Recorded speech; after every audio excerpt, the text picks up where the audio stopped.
The thoughts, views, and opinions shared on the Flow Show No Filter.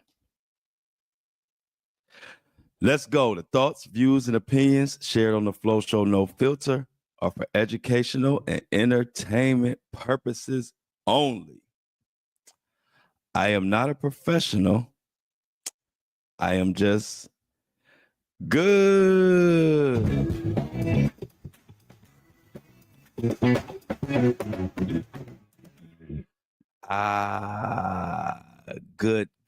Good morning, good day, good afternoon, good evening, good night, whatever. Good, everything's good. Good everything to everybody listening. Shout out to everybody watching. Shauna, Felix, morning to you.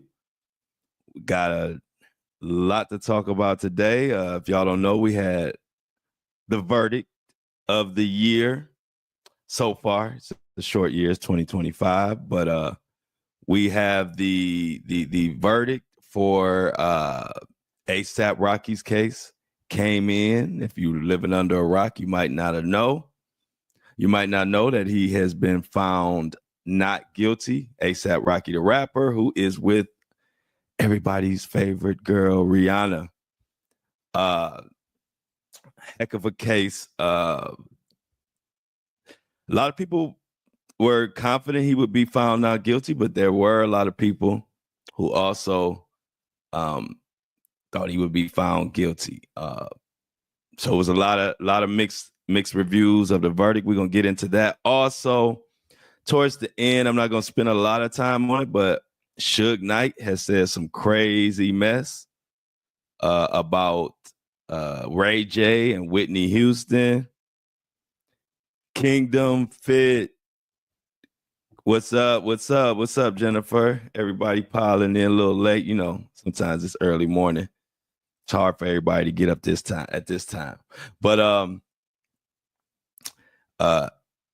ASAP Rocky, we're gonna talk about that, but we'll get into what Suge Knight said about Ray J and Snoop. He said some craziness. I don't know if Suge Knight just in prison feeling like he just want to say anything that comes to his mind, or do these recent statements have validity? Because they are crazy. ASAP Rocky, the rapper, the entertainer, the brand, the man behind Rihanna, or on the side of Rihanna, however you want to look at it. It was definitely a lot on the line. He had an altercation, and let me tell you something about this case. Is truly be careful who you befriend. And even if you grow up with them, or even if you met them in high school, or even if y'all were young, you always got to pay attention, man. You just never know someone's intent. And I can give you an example of that, a real quick example. A lot of y'all know I was signed to Floyd Mayweather as a younger gentleman. I bust my butt. I had mixtapes going on. I was rapping, and I had mixtapes going throughout the Midwest. I basically just did it. I was working on my own. I was the manager. I was the rapper. I was everything. I get signed to Floyd. Floyd Mayweather, the boxer, signs me and flies me out to Vegas. And then I'm living in Vegas. Floyd gave me jewelry, stuff like that. You know, all the rapper kit. Back in my era, it was like you got a chain and some money, and now you was a rapper. Well, anyway, I'm from a small town. I'm from Cleveland, you know, where a lot of people don't even leave Cleveland. So after I got signed, I came back home. I was probably out in Vegas. After I set up my residence, I came back home for like a month. Floyd gave me some time just to get back and see my family because I had been gone so long. Long story short, I'm running around. I'm so happy to tell all my friends who I thought were friends and tell them all about, what's been going on, this and that. I was trying to share my world with everybody. And there came a time when I was at home and my own friends were trying to rob me. Yep. My own friends were trying to rob me, and I only was told because one of my real friends was around and heard and told me. And it's crazy because it wasn't the shock that somebody was trying to rob me. It wasn't even that really like tore me up inside. It was more hurtful. It was like I didn't even think about the robbery part. It was just like so-and-so would try to rob me like this. I thought that was my boy. And so ever since that happened, I've been distant from people. Unless I really know you or if you really been supporting me. Other than that, after that incident, I was really turned off about how, like trusting people, because you just never know what somebody's thinking. And I've always been a solid dude. I've never, even at the height of my career, I've always maintained exactly the person you hear on this mic is just who I am 24/7. Love me or hate me, I've been this way my whole life. So I don't, because I was signed with Floyd Mayweather and all that, it didn't go to my head. I still had goals bigger than that. So I didn't think I made it or anything. And that's what saved me, because the people that didn't want to see me get robbed was like, Flo is just so cool. Why would, I can't let him get robbed. And that saved me. Now I'm telling you that because ASAP Rocky, the star witness who tried to sink him, was a friend, a quote unquote friend. And like high school friends. And it really hit me because I've been there. Now, of course, I don't have to tell you, I'm nowhere near the rapper ASAP Rocky, never near that big or anything of that nature. But the fundamentals still apply. When you make it out of the hood or you make it out of your city, there are a lot of people who didn't make it out who want to take that away from you. And I'm speaking from firsthand experience. I mean, even I'm going to be candid with you. Some of the same people who played me back in the day when I was rapping and they tried to rob me and went behind my back, and it's crazy. But like I said, I never let it bother me because I'm just the type of person. I'm just going to do my thing. I don't really pay attention to what they're doing. But go off the radar from Floyd, and I come full circle, and then my social media influencer and all that just takes off out of nowhere. And do you believe that some of those same people who played me during my rapping days, they had the nerve to been trying to reach out to me while all this going on? Of course, I ain't answer, but I'm like, I've been through that already. This is like God gave me a second chance to take the test over. You know how you was in class and you might have bombed a test, and for some reason you get a lucky break and that teacher says you get a chance to take it over. And now when you take it over, you fly through it, you get an A on it because you know all the answers, you know what you did before and what was wrong. So this time around, I don't have survivor's guilt or survivor's remorse or whatever they call it when you feel guilty for making it. Now I bust my butt by myself, and y'all listening and y'all in the chat and YouTube and all my supporters, y'all help me get here. Y'all are my family. And then I can count on one hand my immediate family, and that includes my son. And I don't even tell you the rest of them. My mom and my daddy, and so on and so on.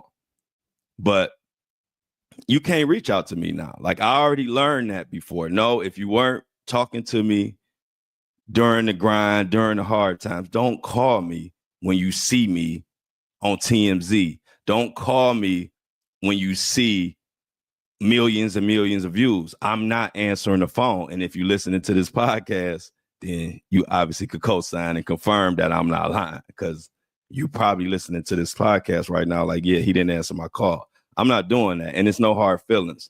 But this ASAP Rocky situation is a big reason. So let's get into it. This case really touched me because, like I said, I've been there where the closest people to you will do some shit, excuse my language, do some stuff, because they told me to start watching my language. I'm gonna try to watch it a little bit. But they told me to do that ASAP Rocky, that the person next to you is often the one who will do you worse. So let's get into this. Let me break down. So what happened in the ASAP Rocky case? In November 2021, rapper ASAP Rocky, whose real name is Rakim Myers, was involved in an altercation in Hollywood. Now, this altercation took place with his former friend and ASAP member, Terrell ASAP Relly. Now, ASAP Relly alleged that during the confrontation, Rocky pointed a semi-automatic weapon and fired it at him, one of which grazed his knuckles. And so that's what he says. Now, after this incident, Rocky was subsequently arrested and charged with 2 felony counts. Now,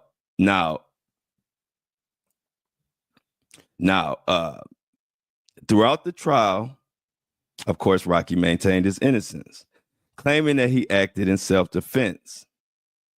And he also said that the firearm in question was a prop used for a music video. Now, after a 3-week trial and 3 hours of jury deliberation on February 18th, a Los Angeles jury unanimously found ASAP Rocky not guilty on all charges. The courtroom was very emotional. Rihanna was there. As a matter of fact, let's take a listen really quick on that moment. San Superior Court, County of Los Angeles. People of State of California versus Rakim Mayers. Case BA 508142-01.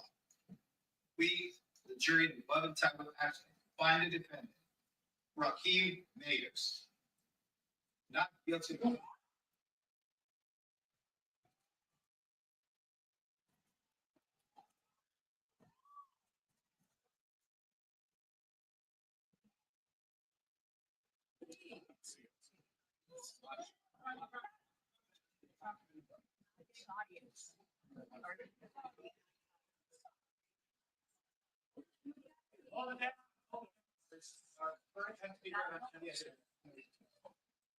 again.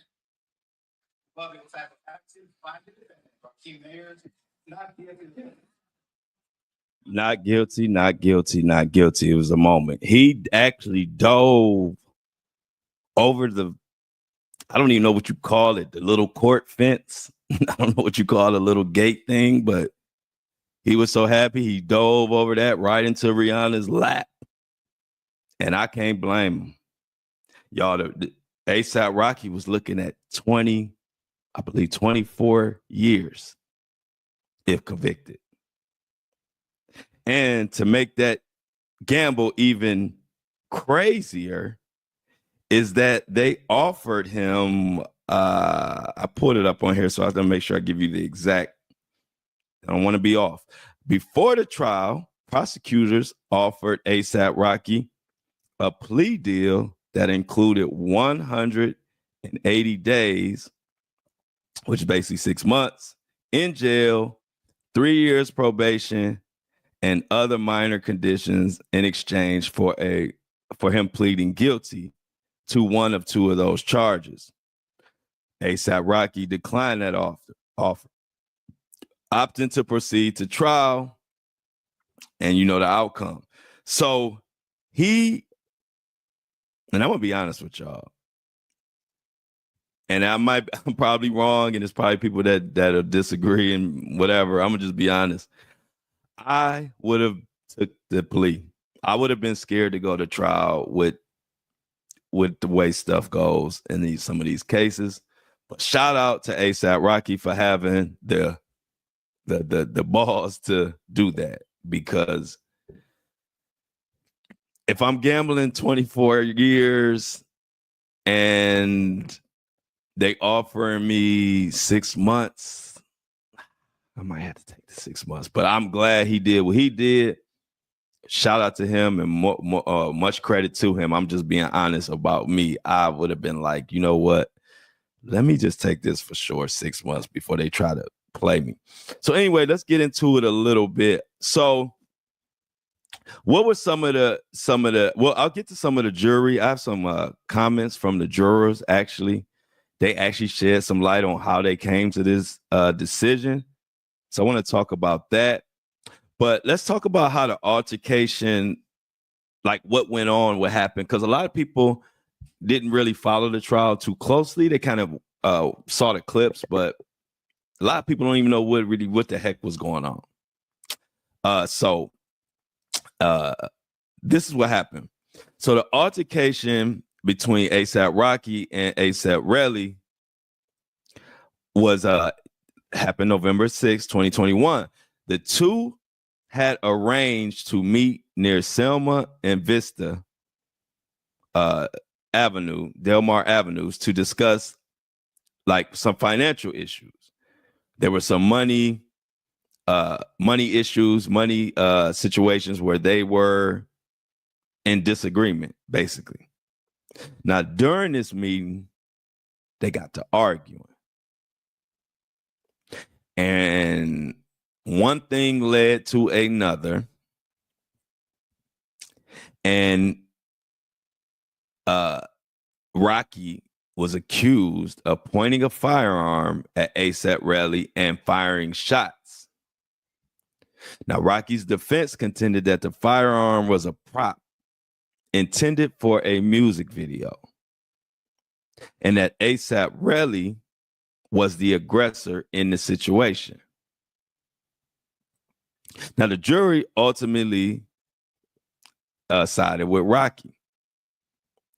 But let's go into a little background in the ASAP Rocky and Terrell situation.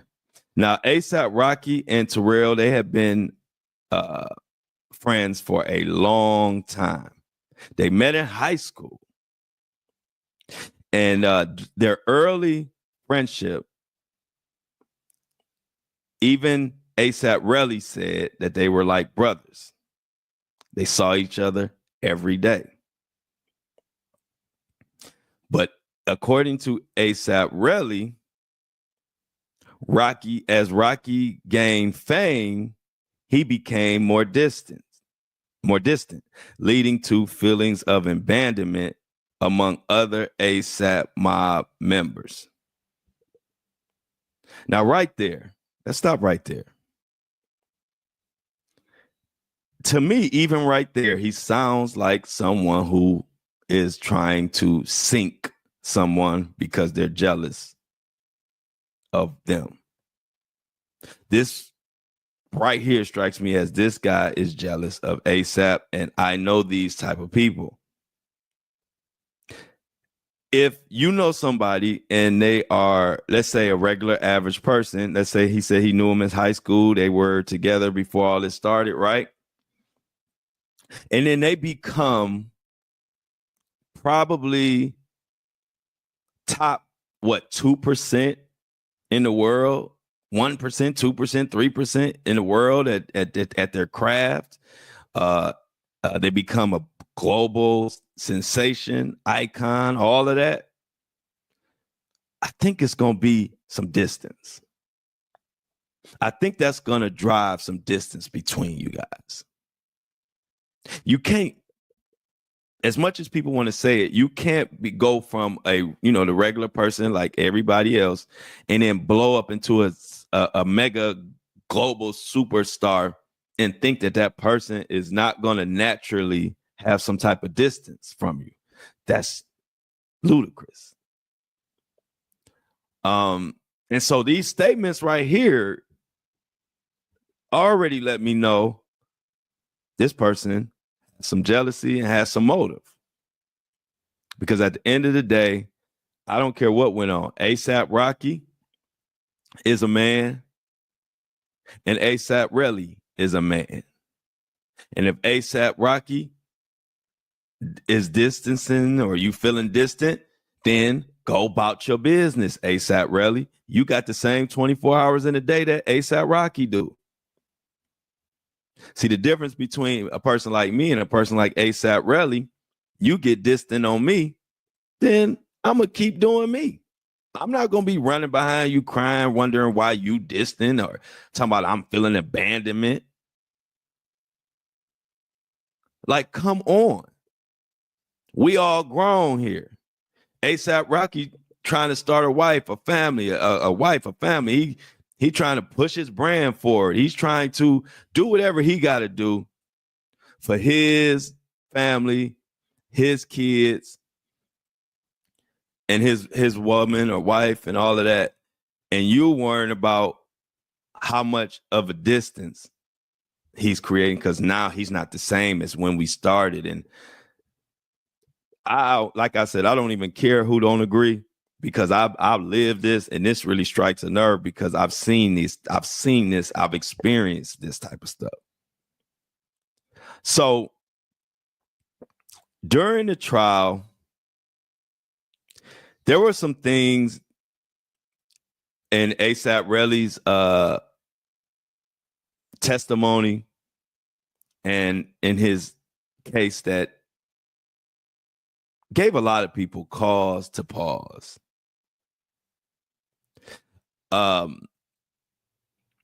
He said he the only person saying that he fired the shots or Rocky did is A$AP Relly. But however, there are several factors that happened during the trial that raised questions about A$AP Relly's credibility, and I'm gonna list them right here. First of all, they said there was a lack of physical evidence. The firearm allegedly used in the incident was never recovered. Additionally, no shell casings were found at the scene, and the 9mm casings Ephraim, which is A$AP Relly, later provided lacked fingerprints. So what they're saying right there is they said that when the police came immediately to the scene, they looked for shell casings, they looked for bullet fragments, they looked for all of these things. They didn't find any of it. They didn't find any of it.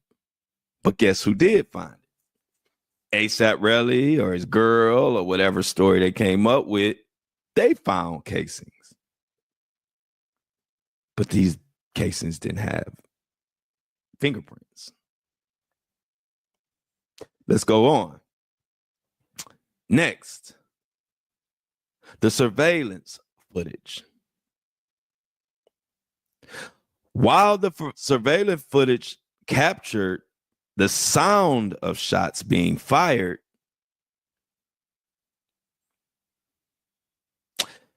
it did not conclusively show Rocky with a firearm,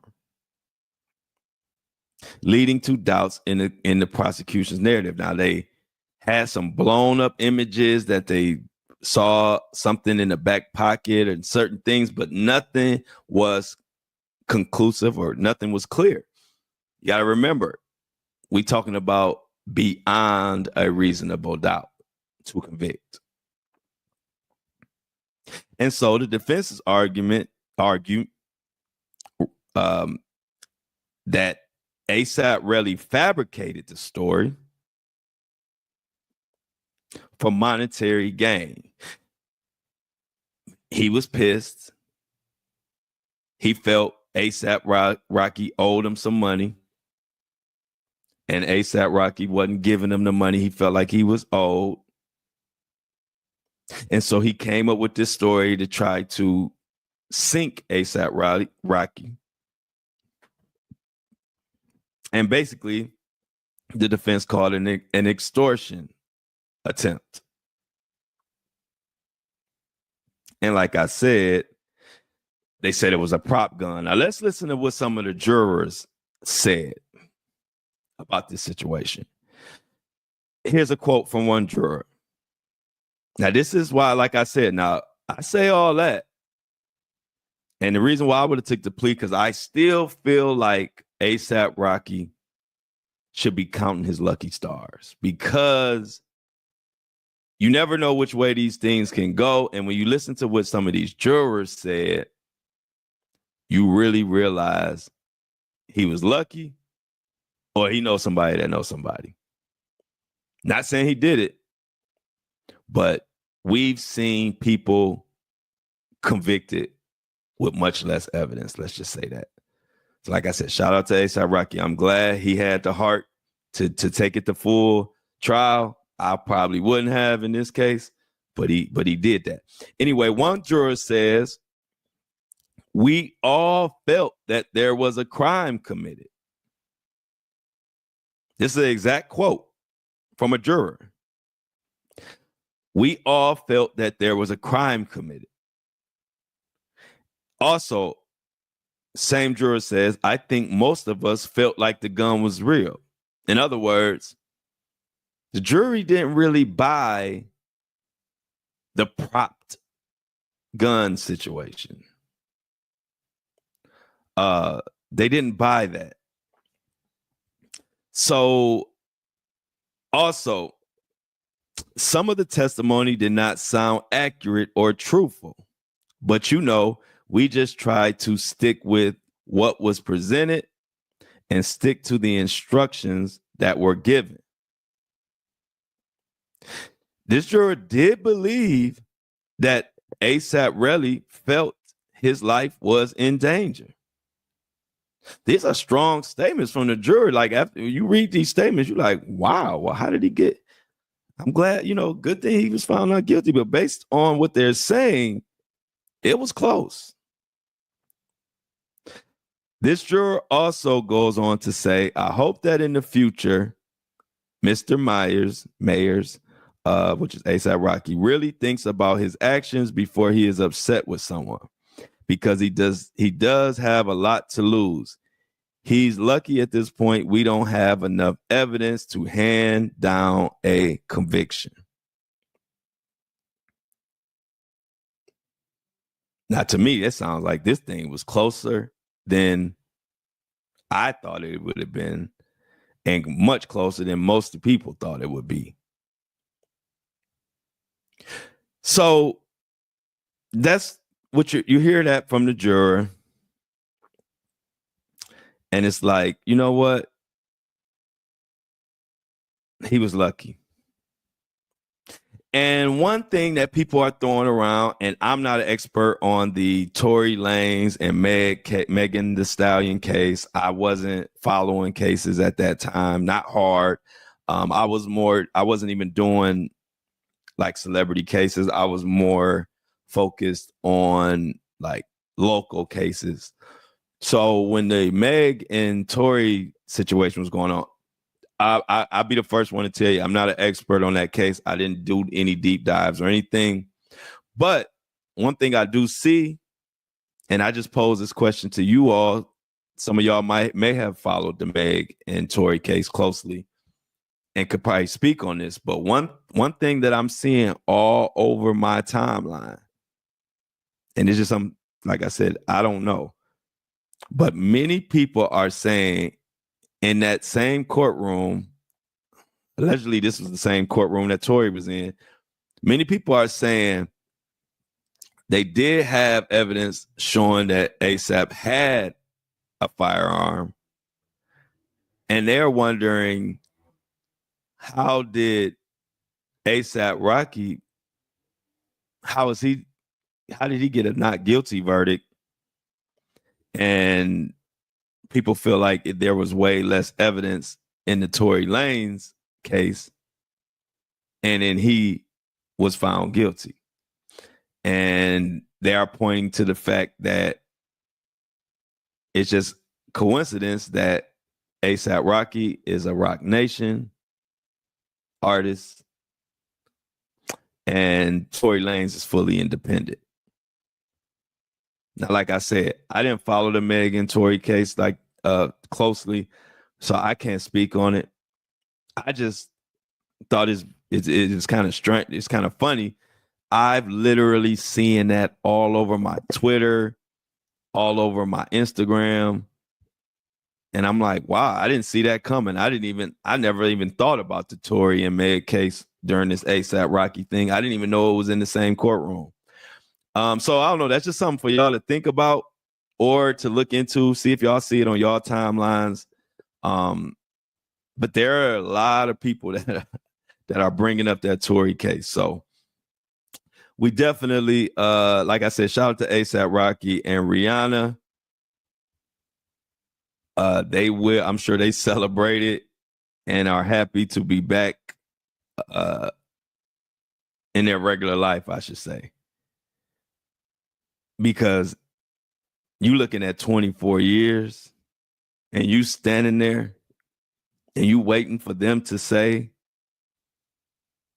guilty or not guilty. And if they say guilty, you looking at about 24 years. That is a heck of a position to be in. I wouldn't wish that on anybody. I would never want to be in that position. That's a lot of time. That's life. That's basically life to me. So we gotta also they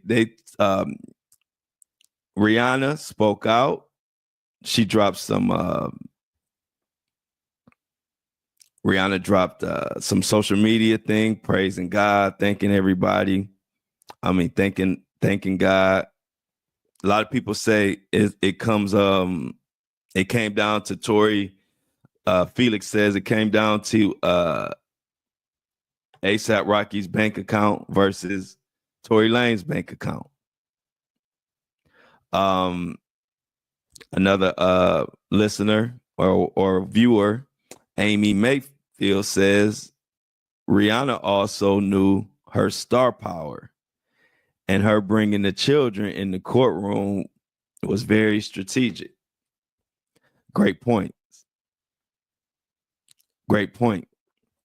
And also, Michelle added in that Megan is also a Roc Nation artist. So yeah, it's a lot to unpack. And hey, who knows why? But I know one thing. I know Tory Lanez is like I think Mini Me said, Tory Lanez is pissed right now, I'm sure. I'm sure he is. But hey, like I said, I didn't follow that case, so I can't really dive too deep in it. And I can't really stand 10 toes on what I didn't follow it. I'm just being honest. So shout out to them. But did y'all hear this craziness that Suge Knight said about Ray J and Whitney and Snoop Dogg? Like I said, I don't know if Suge Knight is just behind bars and feeling like, let me just say the wildest, craziest crap I could think of so people will listen to me, or is he speaking facts? I'm gonna let y'all decide. That's a lie. Let's talk about some facts. Whitney Houston, it's on your hands.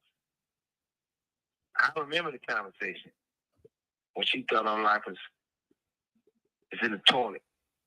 She didn't even say your name. She just used the term that Brandy's little brother bringing me drugs and doing drugs with me. Brandy's little brother trying to kiss me and do drugs with me. Next thing you know, she's dead. That's a lie. All these phone calls recorded. You brag about how Snoop tell you and told you he's a part of the people who put bread to kill Pac.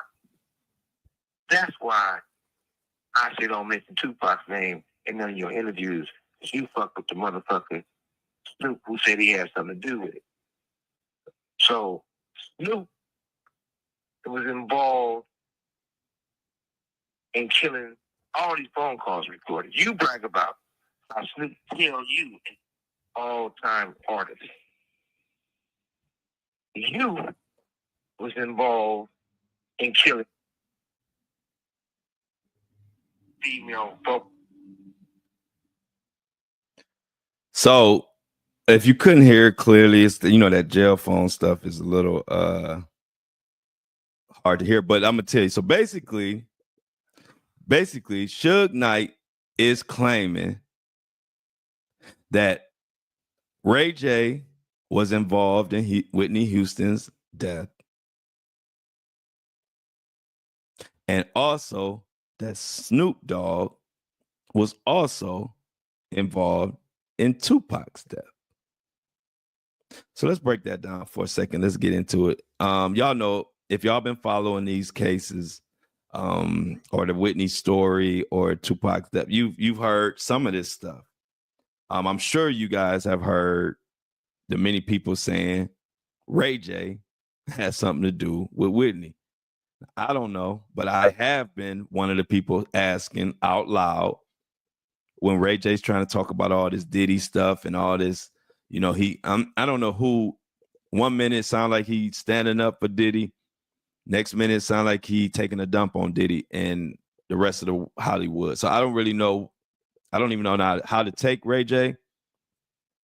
But I've had one question for Ray J, and that's just been, we just want to know from you what happened to Whitney Houston. We don't really want to hear about freak offs and all this other stuff. The number one question that the world has for Ray J is what happened to Whitney. People just feel like he should know. And so Suge Knight kind of confirmed or co-signed the story that we had been hearing, that Ray J was the one supplying her with the DURUGS rugs. And many believe he was put up to do something. I can't confirm it, but these are stories that have been going around the campfire for a long time. Also, the Snoop Dogg conspiracy theory. A lot of people have said over the years that Snoop Dogg was moving weird during the Tupac situation. Many people have often felt that Snoop had a jealousy for Tupac. Many people felt like Snoop needed Tupac out of the way to have that top spot. Now, this is just what's been in the streets, if you got your ear to the streets. So now for Suge Knight to say that, this is about to spark more rumors, more eyes are going to be on Snoop now. Ray J, maybe not. I don't know. Like I said, Suge Knight, many people say like, well, a lot of this stuff, why is he just not saying it now? Suge Knight, if you knew Ray J has something to do with Whitney,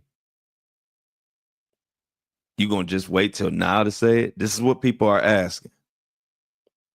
Suge Knight, if you knew Tupac or Snoop, if Ray J told you that Snoop told him, because this is what Suge Knight is saying. Suge Knight is saying that Ray J told him that Snoop told Ray J that he had something to do with that. Now, when I think about this, I'm like, would Snoop Dogg tell Ray J something like that? Maybe he would, maybe he wouldn't. I don't know. But I do know Suge Knight is not the first person to say that Snoop Dogg has something to do with Tupac's murder. So we got plenty of comments on that. People saying different things. People saying, I believe Ray J was the runner for Whitney. And possibly, now this is me talking. The commenter said they believe Ray J was the runner and had the connection. Now, what I'm thinking is,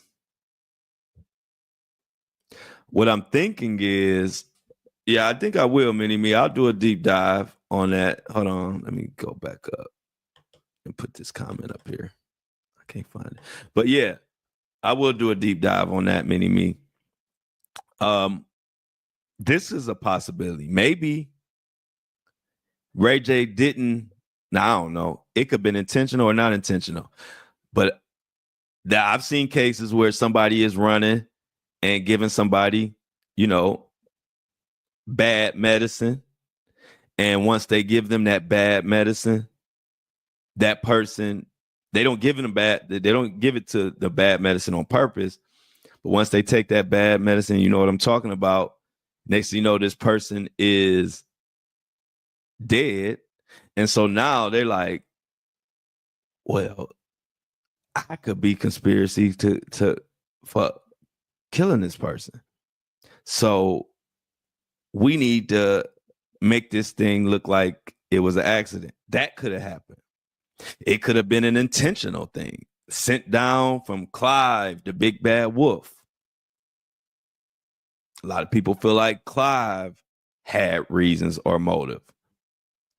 A lot of people think that Whitney was passing Brandy a note during that Clive Davis weekend. Y'all remember that infamous note where you see Clive Davis sitting at the he's sitting in the middle of, I don't know, all I know is he's sitting and he's next to Brandy and someone else was there. I can't remember right now. I know it was Brandy because Whitney Houston walked up and gave Brandy a note.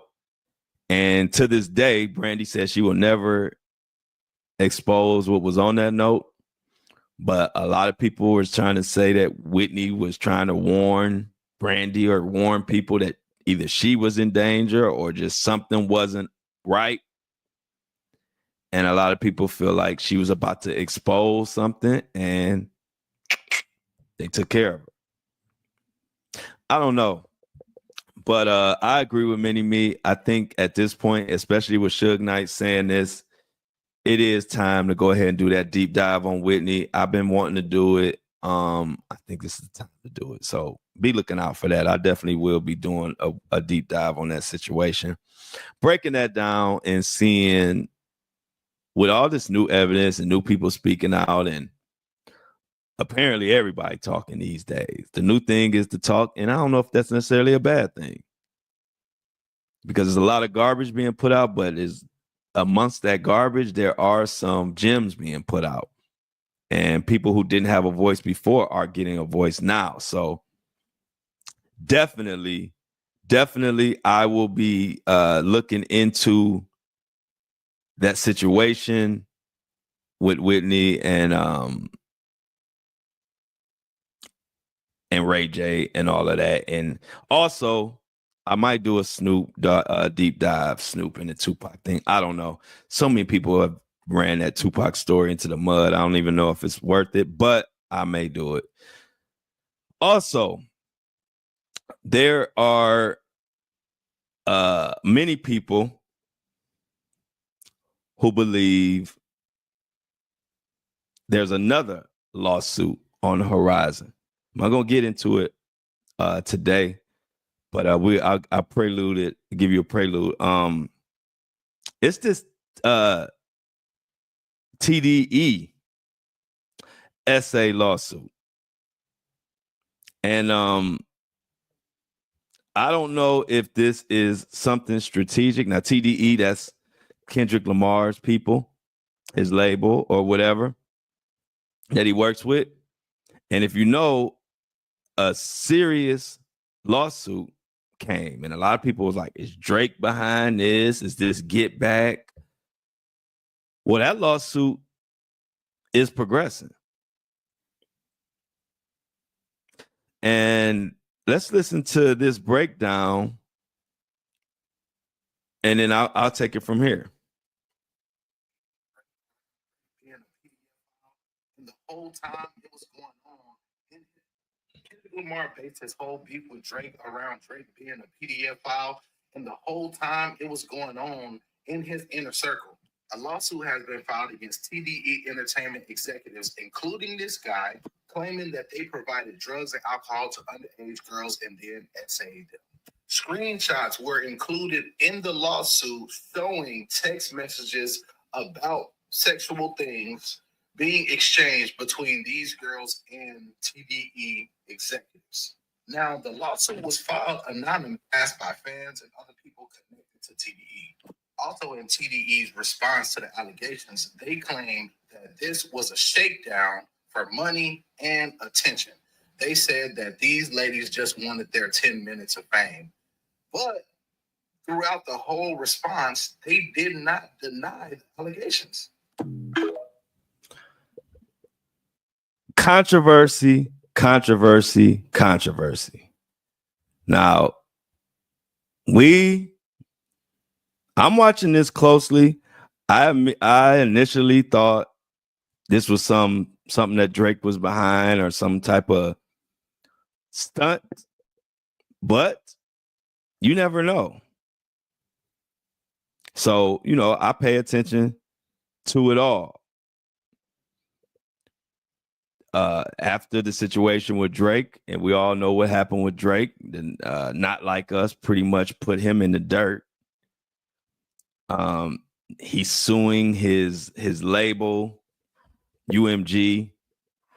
Now he's claiming that Spotify is suppressing Drake's music, but they're pushing Kendrick Lamar's music. It's just turned into a nasty, utter mess. Now, is this lawsuit legitimate? And do TDE have something to worry about? Or is this just somebody trying to get back at TDE for the whole Drake destruction situation? I don't know. But again, this is another case that I believe we need to be paying attention to and just see where it goes, because it's still going and still progressing. And as long as it's progressing, we don't know where it might end or what will come out of it. And before we get out of here, Mr. Mohawk Diddy thought he was off the hook today. But nope. We got a little article that came out that I want to share with y'all, get into real quick before we get out of here. Apple and Spotify. And also, yesterday we didn't have a subscriber yesterday. So today, one of the first times we didn't have a subscriber of the day. I need y'all to make sure y'all subscribing. We got to hit 10. We don't have any so far this week. My weekly goal is 10. So please, the subscription start at $3. Podcasts aren't cheap. I'm talking about to run, not to listen to. So if you can help me out by subscribing, a minimum donation is $3. I would greatly appreciate it. Keep the lights on, because I told y'all if I have to take corporate dollars and then they're going to tell me what I can say, I won't do a podcast. I'm not going to do a podcast and if I'm not able to talk about what needs to be talked about and what we want to talk about. And how do we keep that going? By subscribing. So if you could, I would appreciate anybody who can subscribe. Also, the subscription link is in your show notes. If you're listening to this on your phone, just go to the podcast show notes and you'll see the Buzzsprout subscription link. Please hit that so we can keep this podcast going. Also,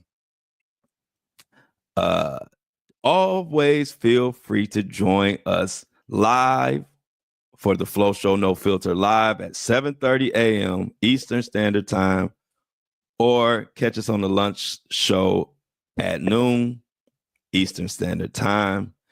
It's a ball. You're going to love the crew. We have a good time. I mean, it's not like having a studio audience. And a lot of the people who have came from the audio podcast and came and kicked it with us in the live chat and during the live. And don't be nervous. Like, if you can come watch it live, you don't even have to come in the chat. We won't even know you there. You could just watch from a distance.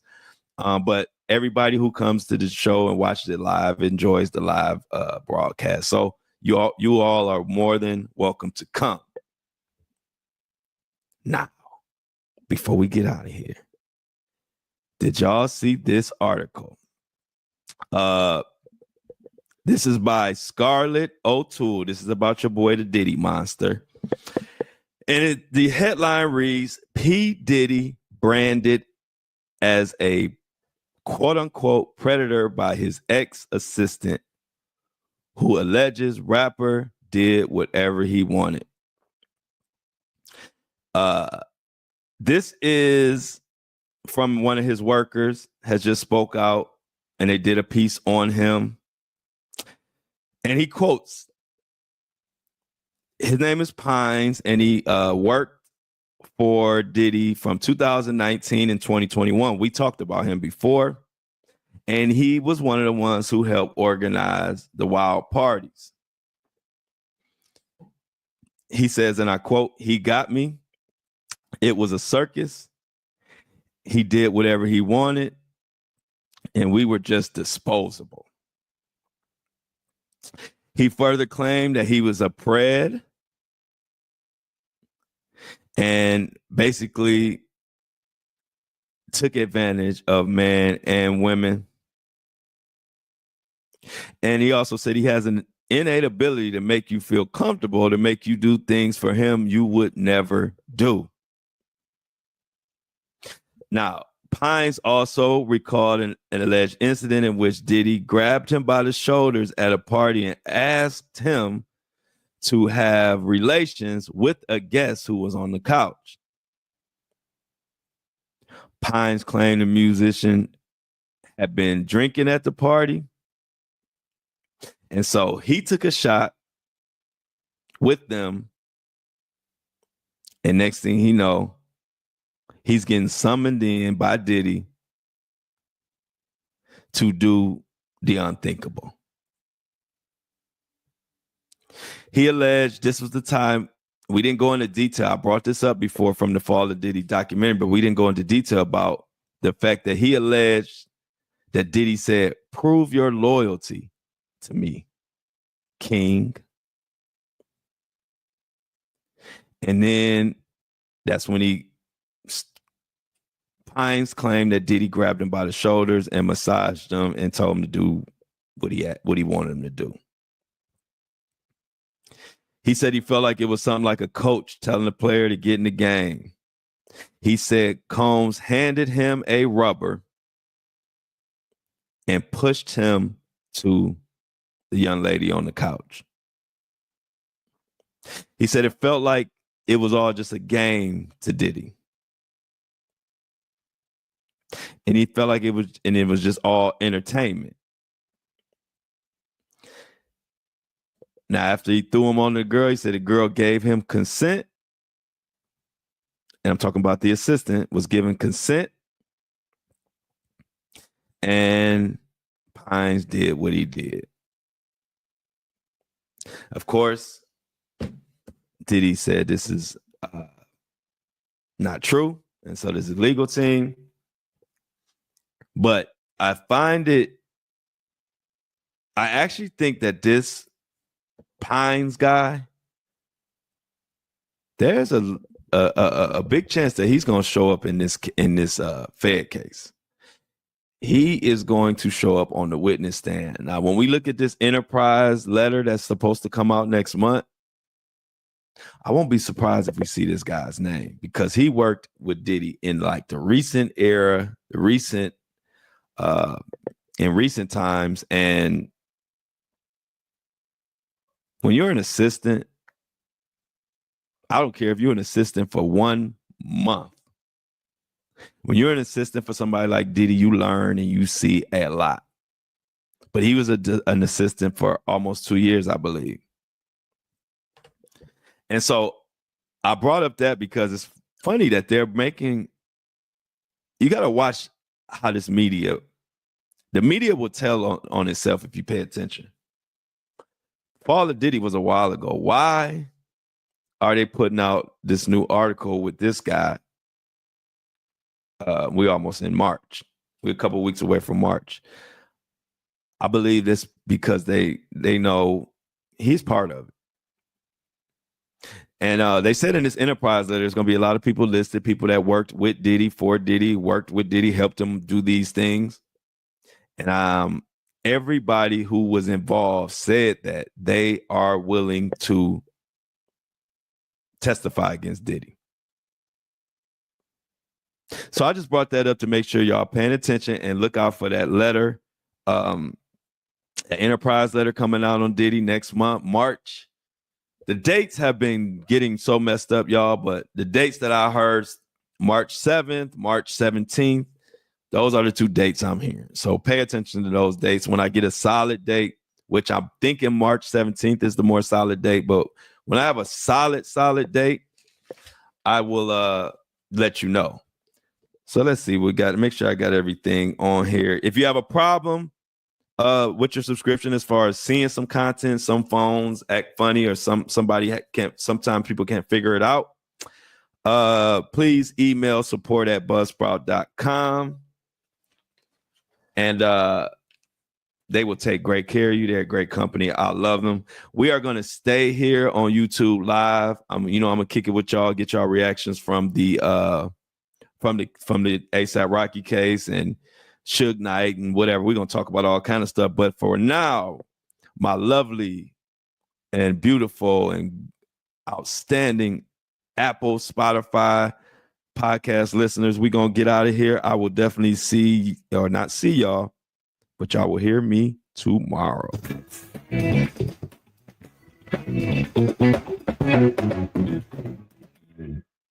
As always, I love y'all, and I'm out.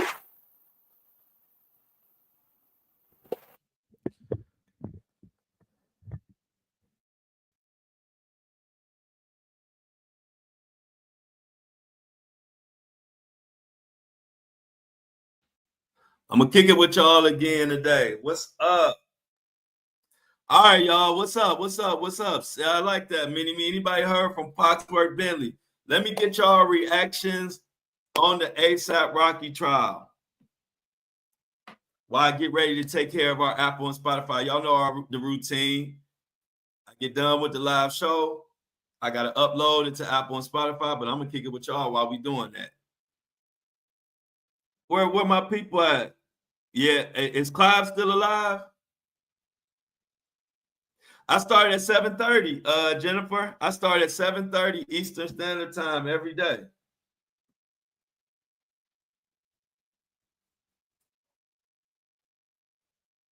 It's getting crazy, y'all. I'm telling y'all. 2025 is crazy. So yeah, Felicia Bosworth. Yeah, I'm happy for ASAP. Oh, that was a restream, Jennifer. Jennifer, that was a restream. You know, like reruns. That was a rerun that was running early this morning. Oh, Shauna, go out. Go ahead, Shauna. We know we're gonna be waiting on you. Enjoy your day, Shauna. And I'll see you at lunchtime. Good morning, Felicia. Good to see you. Good to see you. Good morning. Good morning. I'm so glad that y'all at the Breakfast Crew. The Breakfast Crew is in full effect. Let me get Apple and Spotify together. Stay safe, Shauna. What do y'all think about? What y'all think about? What y'all think about? What Suge Knight said?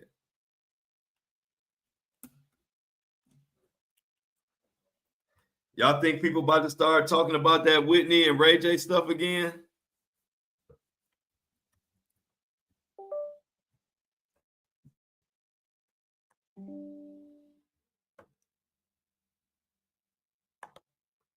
Not Dreamer. How you been, Not Dreamer? Yeah, that note, some about that note, y'all. That note that Whitney passed to Brandy, it's something to that.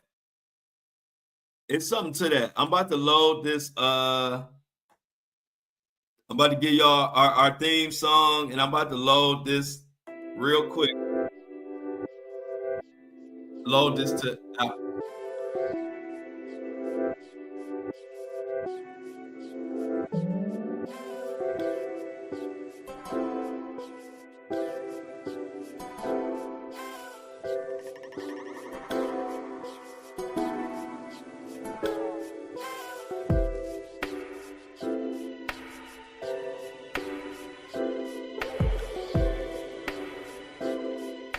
What's up?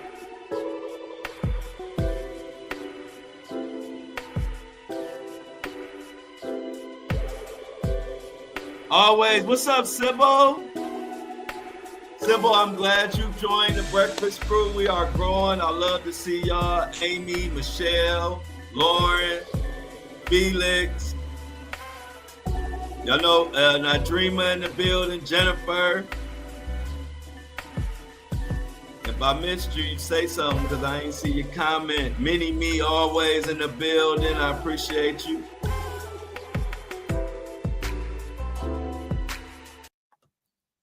But what, man, did y'all see the weight was lifted off of so much weight was lifted off of A$AP Rocky's shoulders. Did y'all not feel him? Oh yeah, Ray J scared, Lauren.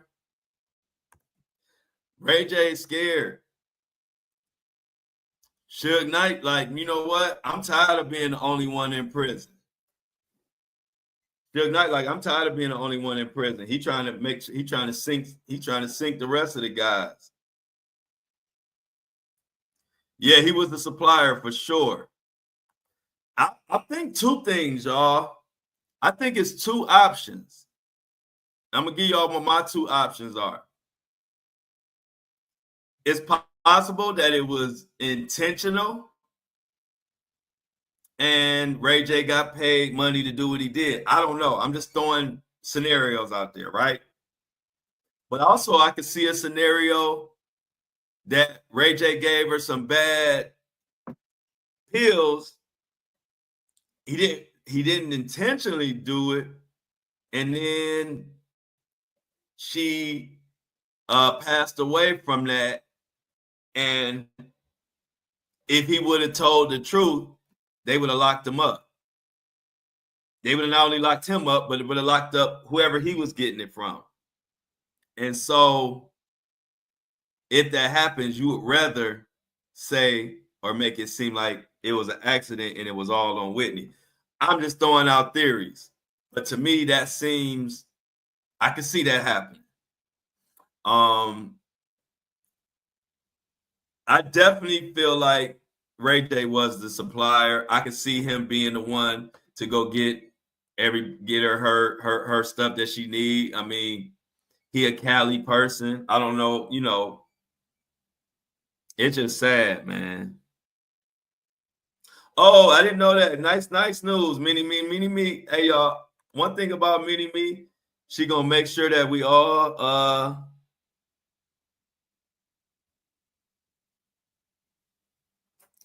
what you talking about, Nadrima? Nadrima said she willing to throw extra in cash app. She'll throw that to us. What you want me to throw to y'all?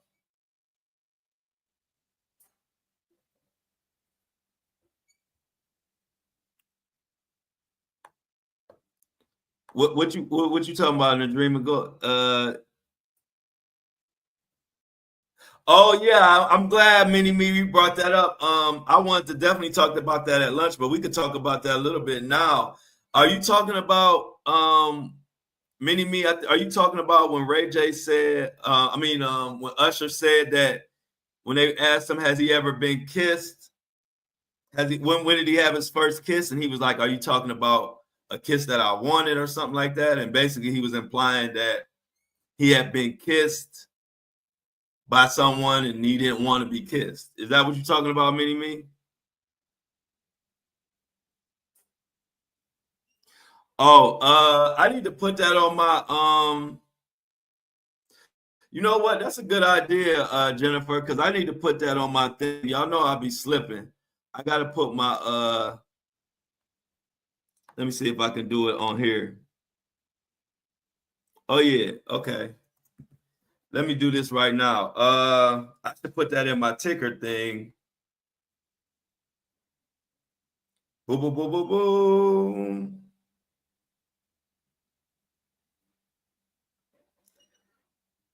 But I don't know what to think about that, y'all. Like I'm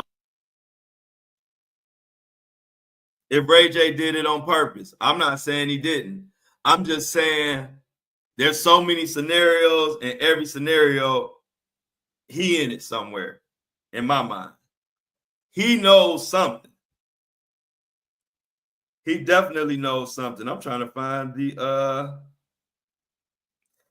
hey, do y'all do can y'all do Apple Pay? I'm gonna put Apple Pay in here too because I like Apple Pay.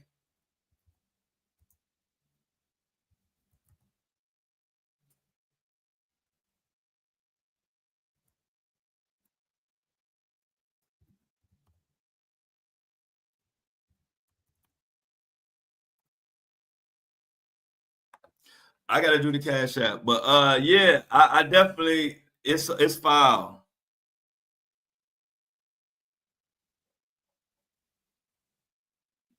Hey guys, any of y'all do can y'all do Apple Pay or I gotta have Cash App?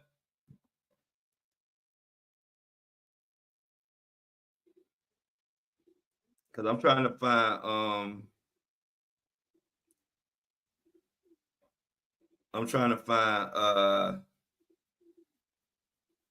the information. But what y'all think, Wendy? Okay, so let's check this out. Mini Me got another update for us. Check this out. Breaking news from Mini Me. Wendy Williams was transferred to the memory unit. I did see that of her assisted living facility after allegedly getting drunk at the facility's restaurant, according to a new report. Wait, hold on. They put her in another. She in a memory unit now? Okay, well, yeah, I got my Apple Pay on there, Lauren. Okay, so look, that's my Apple Pay, I think. Yeah.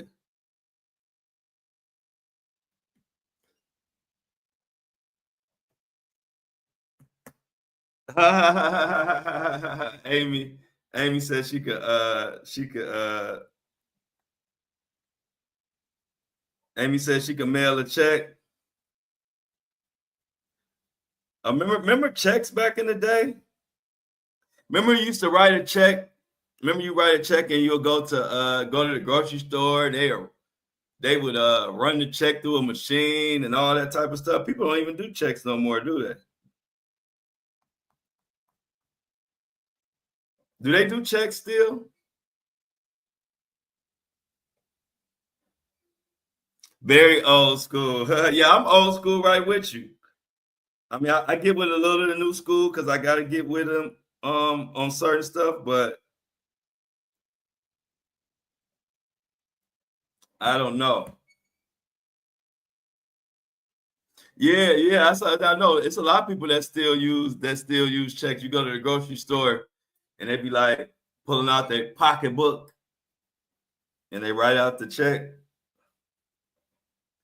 Back in the day, that was what everybody did. It used to be, used to be important when you were writing a check. When as a kid, I remember as a teenager when I first got my first check, but I thought I was doing something. But hey, y'all, I got my Cash App, I got my Apple Pay in here. I gotta find my Cash App. I gotta look through my thing of what the exact thing, because I don't want to put it wrong and I can't get in my phone right now. Like my phone is acting stupid. Look at Amy. Amy, we have converted Amy. Amy is a full-fledged YouTuber now. We converted her, y'all.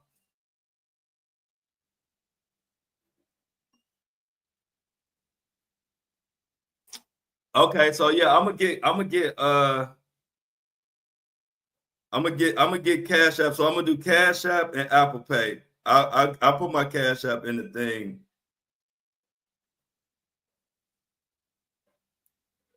Boop, boop, boop, boop, boop, boop, boop, boop, boop.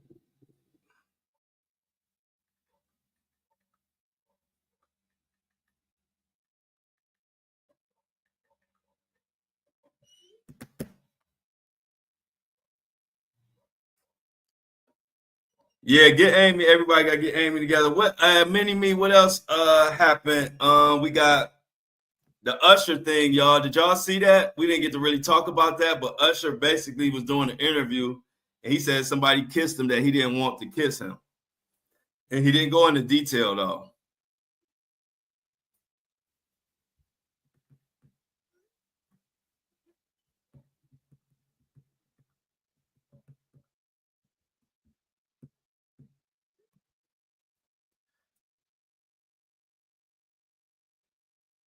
Oh, okay. When TMZ, okay, that's why I was confused. All right, thanks, Michelle, for clearing that up. So when TMZ interviewed her, she was in the memory unit. Okay, I remember that. Okay, I thought it was like a new unit. All right, cool. So the memory unit was when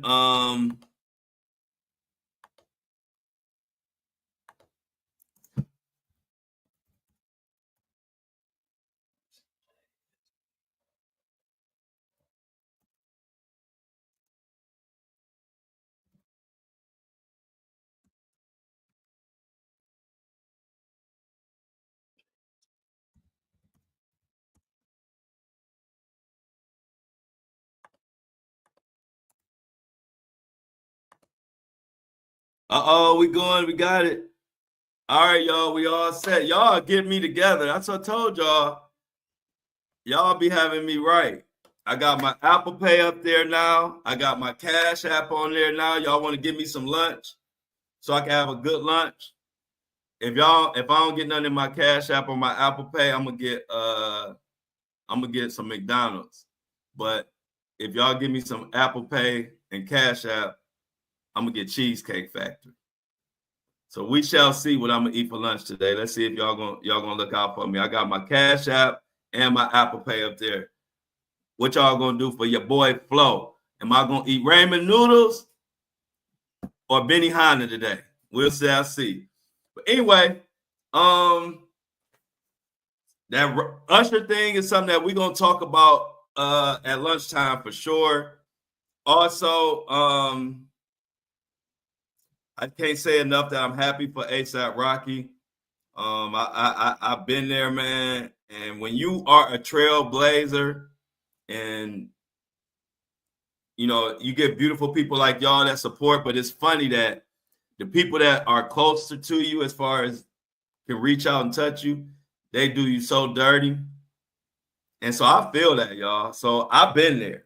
Like I said, I've always made my own way. So I never could understand people that try to ride your coattail and then at the same time they really want to be you, replace you, and hate on you. I don't get that. Like That's hard for me to understand because I don't do that type of stuff. Like I just do my own thing. I don't try to bring nobody else down. I don't try to use nobody for any reason.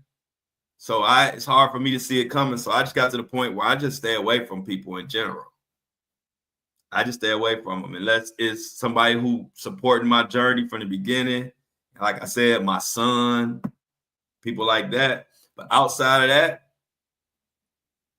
I'm cool, y'all. I've seen too much. I know how people get down, and I can't trust people. Felix, my boy Felix. Everybody say bye to Felix, y'all. Felix gotta make a move. That's my dog, Felix. Hopefully, I can see you at lunch, bro. Hopefully I see you at lunchtime. Yeah, I'm definitely happy for them. Yeah, it is gross, Amy. I don't understand it, man. It's just like, what? And that's why I really was so happy that ASAP Rocky was. I bet you now, watch going forward. I bet you ASAP Rocky is going to be far away. Y'all thought it was distance before.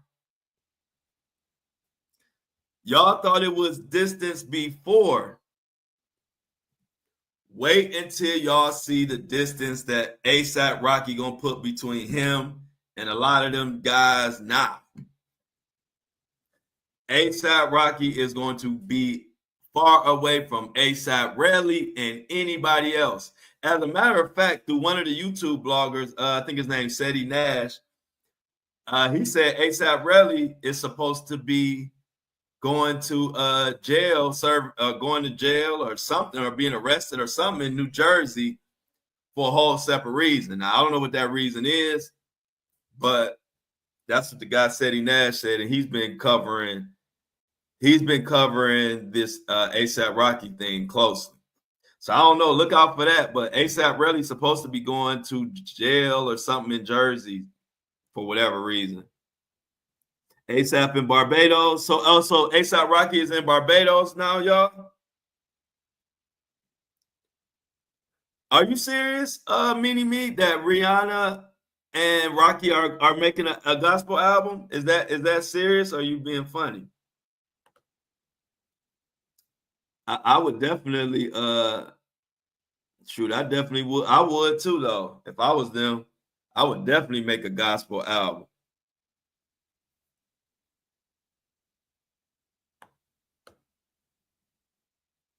Yeah. Yeah, really, somehow he gonna end up going to jail. See, that's how karma do you. That's why it don't pay to try to be spiteful to people, man. Like I say, that's why I didn't stay up under Floyd Mayweather. No disrespect, but I'm not the type of person that's just gonna hang along on somebody's coattail. Much respect to him and anybody else. I just don't do that. So ASAP Rocky, I don't understand those type of people.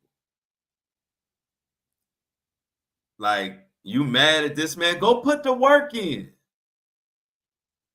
Like I tell people that try to jump on board of what I'm doing, go put the work in. But see, I made videos from 7 in the morning to 9 at night for a year straight to get to build up, to have my platforms the way they are. That's how I got here. But see, they don't want to do that part. They don't want to make content from the time you wake up to the time you go to sleep. They don't want to do that part. They want to wait till you do that for a year when nobody cared about nothing I was doing. Then once it take off, then here y'all want to come. And when I say y'all, of course, I'm not talking about y'all. I'm talking about here come those people that are looking to get over on you, man. And it's sad, and I hate it. Because I'm the type, I'm going to put my work in. Don't come try to don't try to come sneaky, backstab me. Go put the work in. People don't even know. Do y'all understand that's where me not having a shirt on even came from? The reason I started never having a shirt on is because I was doing so many videos every day. I was dropping 10 videos, 8 videos, however many videos.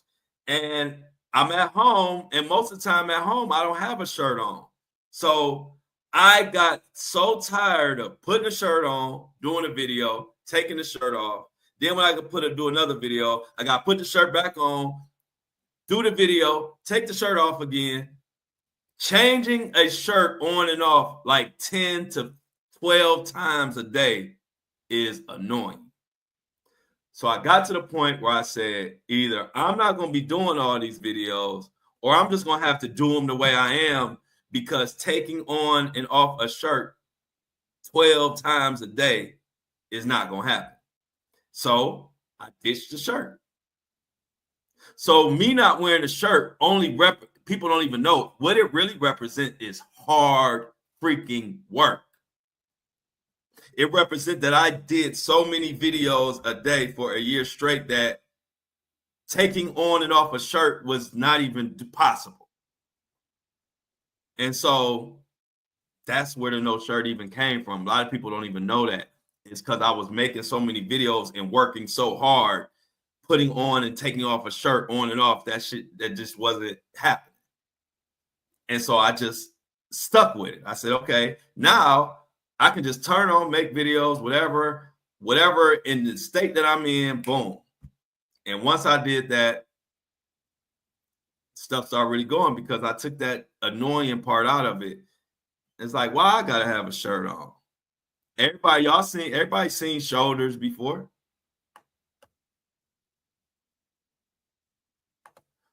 Oh,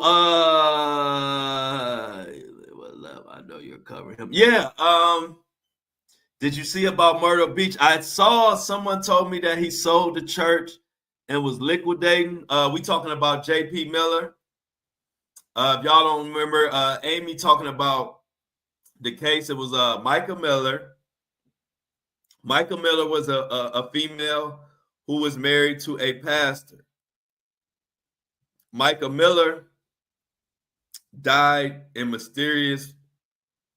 a mysterious death. She allegedly, according to police, I should say, she unalived herself with a firearm that she supposed to did herself, and she drove out to a far location and did it in the middle of a lake or water, a body of water. And it was so much that didn't make sense. It was people following her. We see it on surveillance. It's a case that, if you don't know about the Micah Miller case, you need to look into it. Well, everybody was pointing the finger to John Paul Miller, which is who Amy is talking about in this comment. And John Paul Miller was never arrested or charged. As far as the police, he is innocent, but a lot of people in the public feel differently. Actually, it was a big case, and I was the first person who received an interview, who was asked to do the interview on John Paul Miller. That was one of my big, if you want to say, big breaks. But it was one of the things that propelled me on this journey, because News Nation, CNN, all the big outlets wanted to interview John Paul Miller, and him and his team reached out to me to do the interview. And it was real crazy, because I had been calling out John Paul Miller for months. And then I was like, he needs to be investigated. Something don't seem right. And then he picked me to do the interview, the first interview that he did publicly. And as a matter of fact, after my interview, then he did News Nation, then he did all these other ones. And after all that was said and done, he sent me a message and said my interview was by far the best. And if I ever wanted to interview him again, just hit him up.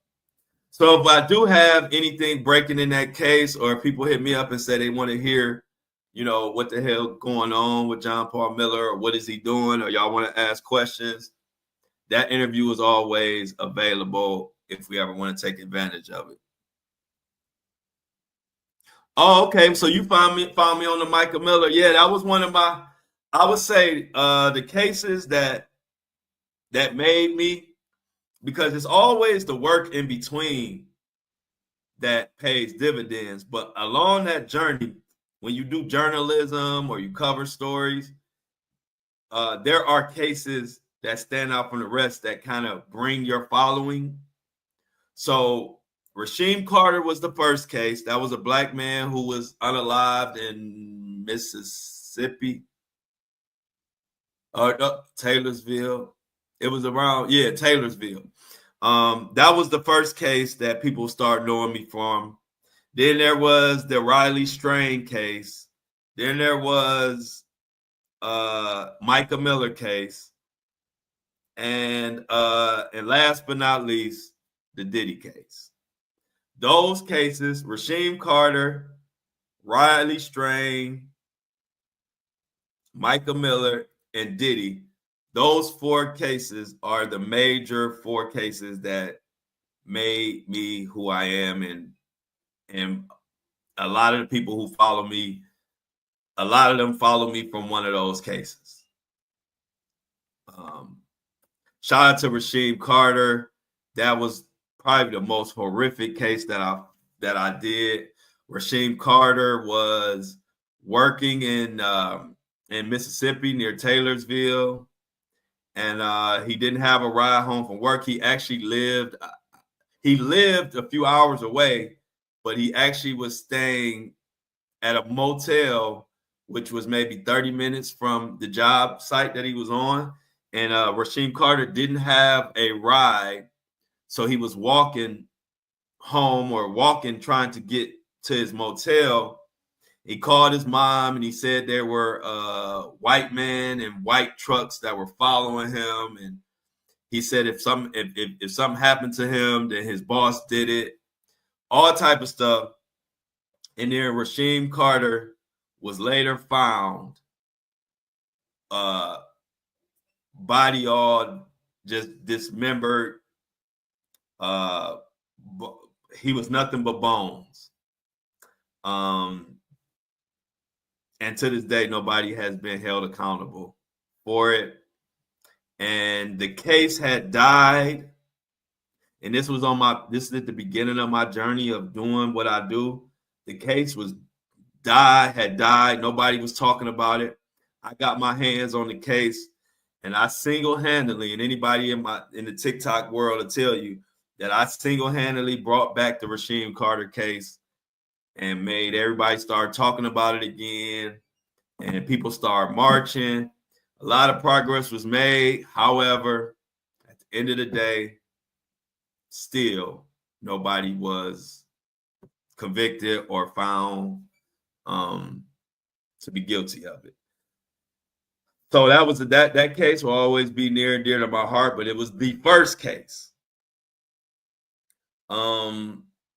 And then after that, Riley Strain was a 21 or 22-year-old white male college student who traveled to Nashville, Tennessee to kick it with his frat partners, his frat buddies. Went to different clubs. He was drinking or whatever. One club kicked him out. People believe somebody slipped something in his drink. And he was seen, Riley Strain was seen on surveillance camera footage, walking and stumbling. And next thing we know, he was found unalive in a river with no, I think they said with no pants on or something. It was a weird case. And this another case that to this day, they say it was an accident. Nobody believes that, not me and not the general public. But I brought a lot of awareness to that case. I actually brought awareness to the case and helped the family get a lot of answers. However, still haven't found a suspect in that one either. I already told you about Michael Miller, and I don't have to tell you about Diddy. But those are the cases that brought me here, and that's why I tell people, like, if you just found me because of Diddy, then you are very, very, very late on my journey. But I appreciate you. But I've done way more than cover Diddy. I've covered, and it isn't just about celebrities. Most of the cases that made me are people that you wouldn't even know their name. Like I said, a lot of people don't know who Rasheem Carter is. A lot of people don't know who Michael Miller is. A lot of people don't know who Riley Strain is. But those 3 cases are the biggest cases that I covered that actually made me or gave me the exposure. Like Amy said, she know me from the Michael Miller case. Yep, just like Emmett Till. Yeah, the Rasheem Carter case was just like Emmett Till. And as a matter of fact, the mother, Rasheem Carter mother, thanks me to this day and the family, because what happened was, I'm going to tell you what happened with the Rasheem Carter case and how it fell into my lap and how it made me and propelled me to be and do what I'm doing now. What happened was, even though they knew it was foul play, the case had become stagnant. Ben Crump, wasn't nobody listening to him no more. The family wasn't getting no answers. And so they needed to revive the case. And that is when a young lady reached out to me and she said, I want to give you some evidence that's not out here. We've been trying to wait, but we're not getting any answers. And so she gave me some evidence and said, would you bring awareness to this case? I didn't hesitate. The minute she told me what the case was and what was going on, I immediately started. And that's where the I don't like it even came from, the Rasheem Carter case. Because I was saying, I don't like it. And it caught on so much, it just turned into my catchphrase. But anyway, the evidence that she gave me, check this out, y'all. I just told you what happened to Rasheem Carter. The evidence she gave me that really took the lid off was they had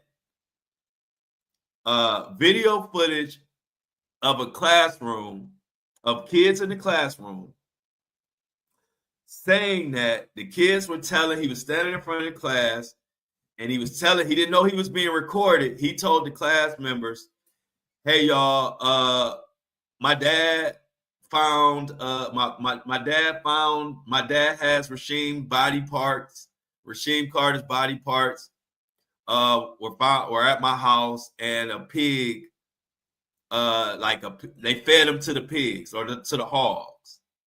This is what a child, a high school kid said on video. They gave me that video. I dropped that video. And I took off and started running with that case. And it did a lot. It did a lot. Like I said, I had the whole TikTok talking about the case after nobody was talking about it. And then it started getting more news coverage and people started getting back on board. But before that, the family reached out to me because it had died and nobody was talking about it and they weren't getting any answers. And that started me on this journey. So I have to thank Rasheem Carter's family for choosing me and giving me an opportunity to bring awareness to their case. And I'll tell anybody that will listen, Rasheem Carter is what started me on this whole journey that you know me for. Before Rasheem Carter, I was just covering news. I wasn't covering, like, I would cover new news stories every day. I wasn't like getting engaged in the story and getting active about the story. And so when Rasheem Carter's case happened, it showed me that my passion and my power is into taking a case and breaking it down to this finest compound. breaking it down to an atom instead of just covering every day, 3-4 different cases every day and just saying what happened. I don't like that. I like to take a case. If I'm covering it, I like to cover it in depth and try to get some type of results. And so before Rasheem Carter, I didn't even have that. I didn't know that that's what I even wanted to do. And so I owe it to that family for believing in me and helping me get started on what my true calling was in the world. And then I went on to go. I got cops arrested who were getting away with unaliving men that looked like me. I went to Mississippi. I had a press conference. Me and my team, we went in the jungle. And I ain't proud to say that we didn't have no security now, because now I wouldn't, I'm in a different space now where I wouldn't go to Mississippi and hold a press conference calling out the cops with no security. But this time we went with no security at a press conference. And these Mississippi cops have been getting away with, if you remember the Goon Squad, as they called them, the Goon Squad was like 6 cops that were just unaliving, R-wording, grape, all of that. They were doing all that to men that looked like me. And they were getting away with it for years. And that was another case, Damian Cameron, where it happened to them and they were getting away with it. I brought awareness to it. We had a press conference. I went into the jungle, racist Mississippi, and I was on the news. You can look at the news to this day. And I told them, we all know what justice, I had to quote it in the press conference. I said, we all know what justice looked like, and this ain't it. And the news ran that clip. And the Goon Squad, those 6 cops who had got away with all that for years, end up getting 200 years. And me and my team were a huge part. I don't want to take all the credit, but we could take about 50 to 60% credit for that. So if you see the Goon Squad, which they yielded the biggest lawsuit in history, I think it was like $400 million or something they ended up getting sued for. All of this came after me and my team brought awareness to this. 100 million, 400 million or some crazy lawsuit for wrongful death for men that look like me. And also between them, I think it was 6 of them, they ended up getting like 200 years. Before I took that case and started bringing awareness, they were working. A guy that was on my team that was at that time, he told the news people while we were doing a press conference, because they were surprised about all this stuff had been going on with no accountability. One of the guys stood up that was on my team. His name was Walt. He said, yeah, and the kicker is they right down the street still working. When we said that these cops did all this crazy stuff to these men, they shoved things up in them. Stuff like that they were getting away with. And at the time of this press conference, they were still working like business as usual. Well, I'm proud to say after our press conference, they were fired. And after they were fired, they were put in prison. And I had a lot to do with that. And I'm proud of that. So when people think they just know me from Diddy or they want to hear about Diddy, it's like, let me know, like, nah. You can't just pin Diddy on me and say Diddy made me. No. I did way more before Diddy came. I did a lot and enjoyed doing it. That's why this is probably the first time I've even told this whole story, because I don't focus on the past. I'm always about what we need to be doing next. I don't need no pat on the back. My pat on the backs come from my karma, from just, you do the best you can and do right, and right come to you. So that's why I don't talk and dwell on this stuff, but I do bring it up here and there to let people know and give them a little more background on me. Because if you think I'm just a Diddy reporter, you ain't you missed a lot. The Flow story is real. And people who've been following me, that have followed me from TikTok and stuff like that, they saw me do this. So, like I said, I love doing it. If I was to go back in time, I would go right back to Mississippi in the heart of that press conference and do the same thing. Thanks, Lauren. I appreciate that. It's a good feeling. Like I said, I feel like I was blessed for, God to give me this platform and giving me an avenue to do what I've been doing my whole life. I just didn't do it in this fashion. But I've always been the person that people call when they had an issue, whether it's personal, whether it's business, whether it's all kind of things, just because I've been a person that never mind helping and helped a lot of people.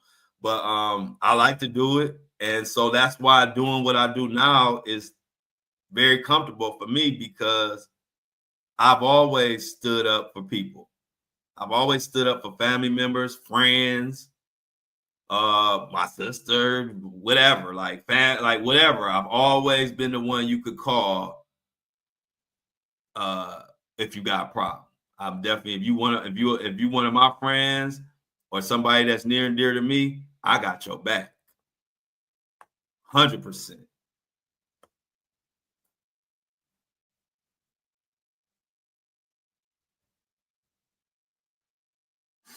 Yep. So yeah, y'all, that's the story.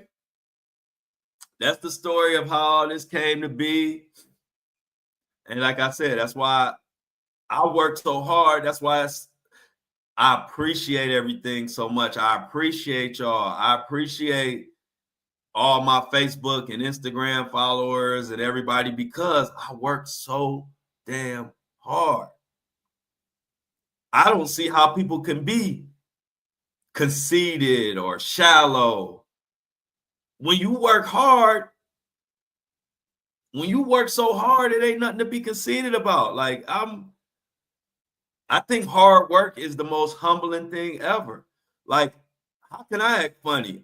I bust my butt 12 hours a day, sometimes 16 hours. So I can't help but be humble. I don't know how you can work that hard and be a prick. I don't. So I appreciate y'all too. That's why I love all y'all. I love the community that I built. I got a great community, like great group of people. So that's why when you get those few little haters that come in the comments saying this and that, I'll be like, you too late. I got my village. So I don't care what you say in the comments. You can just keep moving. I got my village. We fine. We meet every day. We talk. We help each other. We laugh. We joke. We get serious.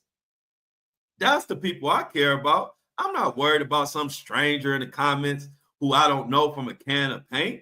I'm just happy you in my comments, because ain't that the goal? So, like I said, and I have poured into my community from the beginning. When the community was 3 people, I poured into those 3 people. When the community grew to 300 people, I poured into those 300 people. When the community grew into 100,000 people, I poured into those 100,000 people. And now that the community is damn near at 500,000, it's the same thing. All I give a F about is my community, because these are the ones who ride with me and I ride for them. Outside of that, I could care less what you say. Like I said, if they don't know that if I don't care what they say, they should know, because for 2 years they've been asking me why I don't have a shirt on. And as you can see, I still don't have one on. So I'm just unbothered. I want you to do and live your best life, because I'm damn sure gonna live my best life. And me and my crew. The lunch crew, the breakfast crew, and y'all know the third show I'm working on. I'm working on the third show, and it's gonna be called Breakfast for Dinner. But that show ain't gonna be every day. That's gonna be a special show. That's gonna be our late night show. I'm trying to structure it and get it together and figure out how I want to do it. But when I come to y'all at night or in the evening, it's gonna be called Breakfast for Dinner. It's gonna be the Breakfast for Dinner crew. Yes, Lord. Yep. I'm glad you checked with me. That's my my guy. He do all my stuff. Basically, like, I don't want to call him an assistant because he like my brother. So I'm gonna just say that's my brother who just helps me out in all of the journey. Jeffrey Jones was around when I first started. I was riding around in his car, and I was nobody online. I was just starting to cover stuff, and I remember I did a little Tom Brady clip that ended up doing like 9 million views. Now this Tom Brady clip was only like 12 seconds long. But it was a good clip, and it was like my first big viral clip. And I remember telling Jeffrey, I said, Jeff, now this is way before anything happened. I said, Jeff, and one day I'm gonna get him on so he can tell y'all. I said, Jeff, I'm about to turn up. I'm about to really do this content stuff.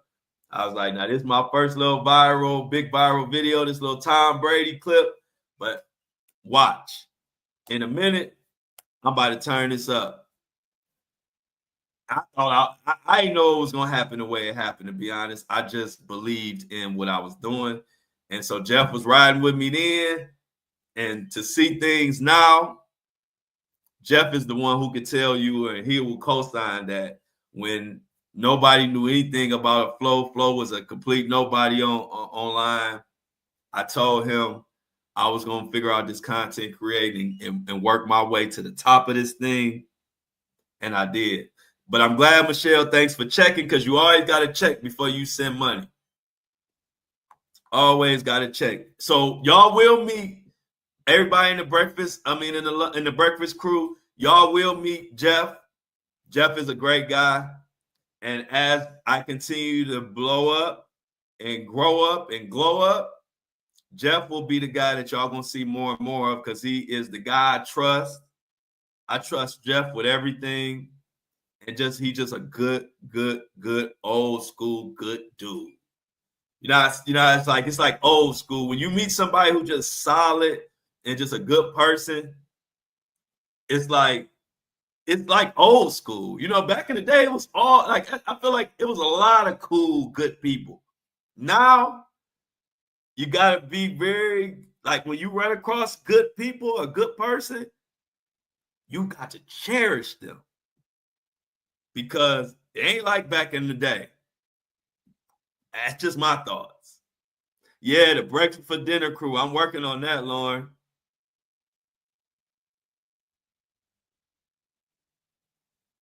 Yeah, my people. This my people right here. Everybody in here, y'all know y'all can count on me. I can count on y'all. And that's a beautiful thing. I call people like that my people. Yep, I agree with you totally. Y'all my people.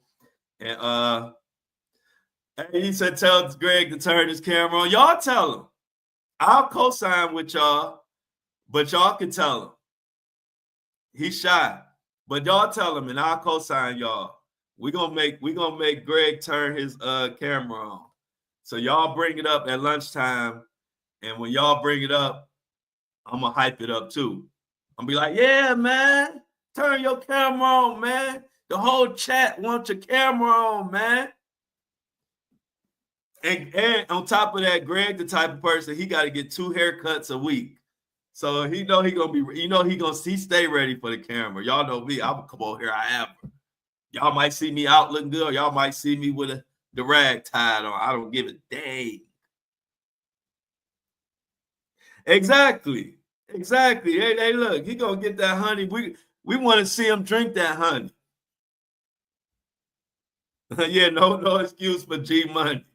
Yeah, hey, look, y'all, we on G Money's back at lunchtime. He ain't gonna know what hit him. We're gonna hit him with one of them Busby avalanches, but the avalanche gonna be turn your camera on. We're gonna be like, hey man, it's time to turn your camera on, man. No excuses, man. But again, y'all, I don't want to sound too mushy, but love each and every one of y'all. Y'all are the ones I ride for. Matter of fact, before I get out of here, I don't know, do y'all remember? And Amy, I don't know if you was around, Amy, but do you remember when I got that John Paul Miller interview and the whole internet went crazy and all the bigger creators tried to throw me under the bus and tarnish my name? And it was crazy. I didn't do anything to anybody, in the whole TikTok and Facebook community tried to bring me down because I was picked to do the interview for JP Miller. I don't know if you remember that, Amy, but guess what? This is when I really realized, I'm gonna tell you this before I get out of here. This is when I realized that the community that I was building, I didn't even know that it was built already. I was so busy grinding and working. Okay, I'm going to tell you. All right, good, Amy. I'm going to break it down to you because Amy don't know. I'm going to tell you the story. I'm not going to be long-winded on this, but this is a good story. This story, okay, so when I got that John Paul Miller interview, that was the first time when I had took that next step. But I didn't know it yet, right? I'm just working, grinding. I didn't know that I had developed such a huge following at this time. I did not know. I was just so busy working, right, Amy? So listen to this, y'all. This is a crazy story. So everybody started knowing me from the Micah Miller, all the bigger creators. I was still the most known. I got the most views. I had the most respect because people knew that I was giving it to people straight. So then check this out, Amy. So then when I knocked the John Paul Miller interview was right at the same time when I was starting my subscription only pilot podcast episode, which you understand and you see what the podcast ended up turning into. So this was the pilot podcast episode that I was doing before John Paul Miller even came into the picture. But when he came, I said, okay, I'll put him on my first pilot episode, which I was going to make subscription only. And then like the following week, I would drop the full thing. Well, when I made it subscription only, all of the bigger 5 million follower creators started saying that I was trying to take money and I was scamming people and I was taking money from the family, like all type of lies. And so I didn't drop it on time. I was supposed to drop it on Saturday, but we were running behind schedule. So I wasn't able to drop it at Saturday at 6:00 like I had planned. So once it ran over, I'm talking about at like 6:37 p.m. that day, I get hit with a Busby avalanche myself. The whole internet is on top of me now, thinking I'm lying. Big creators are pumping them up. All type of stuff is happening. Meanwhile, I'm working trying to get the podcast episode done. And just like now, I post pretty much every day. So I haven't posted in 2 days. My followers started thinking that something happened to me. They thought John Paul Miller had unalived me. They didn't know what was going on. But let me tell you what happened. This was Sunday. All those big creators and everybody that was hating on me, all my fans and followers and supporters dogged the whole internet. It was so many people dogging those big creators for lying on me that the big creators started reaching out to me trying to apologize because they were trying to block them, but it was so many people standing up for me that they got to the point and they were like, I can't block the whole world. So they start messaging me, apologizing, or saying that they were just worried about me and all this crap. And my people were relentless. And it was black women, white women, black men, white men, Latino women, old people, young people, college students. It was so many people standing up for me from so many different walks of life. The whole internet had to bow down and leave me the heck alone. And let me tell you some real stuff that I don't think only a couple people know. I'm not a crier at all. That Monday morning when I woke up and seen how my people represented me and shut down the whole internet for me, a fan base that I didn't even know I had at this time, I shed tears, y'all. And it wasn't sad tears. It was tears. I could not believe that so many people stood up for me when I didn't know, like I couldn't, when the whole internet against you, I can't fight the whole internet. I'm just over here working, trying to get the podcast done. The whole internet shut down. My fans and my supporters dogged the whole internet. Robbie Harvey, Justin TikTok, I call them by name. All of them had to kiss the ring because they tried to come for me for no reason, and it backfired. And that situation propelled me to the biggest, most known creator in that space. And then I dropped that podcast on Monday, proved everybody wrong that I had it. I'll never lie, and I'm always straightforward. That podcast episode went crazy, and my name has been bigger ever since. And so I only told that story because that was the moment that I found out that I had such a big following. I didn't even know it. And I couldn't believe so many people who they didn't hear from me. They didn't know what was going on, but they stood up for me and they let me know that I was doing the right thing by pouring into the community that pours into me. And I don't like it. So that's the story, y'all. So, appreciate it. Michelle got me lunch. So I'm about to order me some lunch, Michelle. Thank you so much. Anybody else? Y'all see the Apple Pay, the Cash App. Y'all getting me together. I got my Apple Pay and the Cash App in the ticker. I'm about to order me some lunch, courtesy of Michelle. And I'll get back and I will see y'all at lunchtime. Love you, Amy, Lauren, Michelle.